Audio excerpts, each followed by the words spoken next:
Lisa Batten, and I have always just assumed that since God is so gracious and loving, that I should be gracious and loving, and that faith communities should be gracious and loving. And I found out that faith communities are not always gracious and loving to the LGBT community. I don't really blame people who, in the gay community, who are like done with church, hurt by religion. That grieves me, because I think there's a piece that's missing, that spiritual piece that's missing by turning away, but I understand where it can come from. As a campus pastor, what I see is most of the campus ministries not being welcoming and affirming.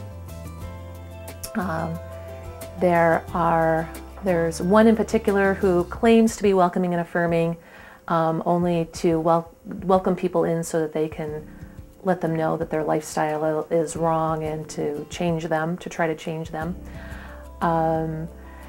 And I see a lot of students turning away from faith for various reasons when they're in college, particularly the Christian tradition, because the Christian tradition and the campus ministries are viewed as judgmental and hypocritical and unloving and unwelcoming. We try to create a space that is safe for all students, no matter where they are in their faith, or their sexual orientation, or their life. And creating a space means to just love and accept people where they come in.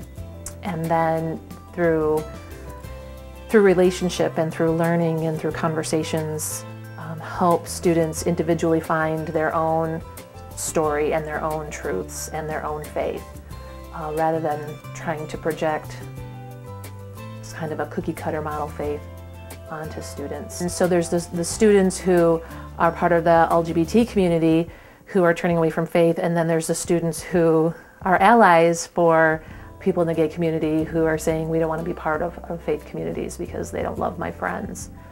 So that's a real tension and a real struggle. We try to make the Wesley Foundation different. All of the student staff, we have 7 student staff members, and they're all required to go through Safe on Campus training.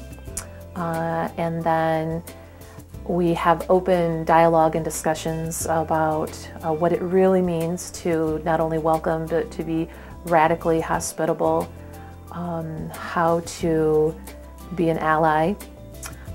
We have one student who has just come out who's on staff, and that really was the process of our whole community, sitting with him, loving him, talking to him, helping him to just even to say to himself, I am gay.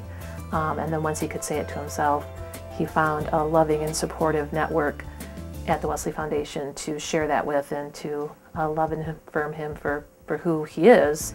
And it was at that point that I realized that it wasn't just enough to love my friends, but that I needed to be an advocate for the gay community as a whole, to really be an ally for them and for others in the gay community, and to help where I can in the Christian tradition understand what God is actually calling us to do, what I believe God is calling us to do, which is to respect and love all people.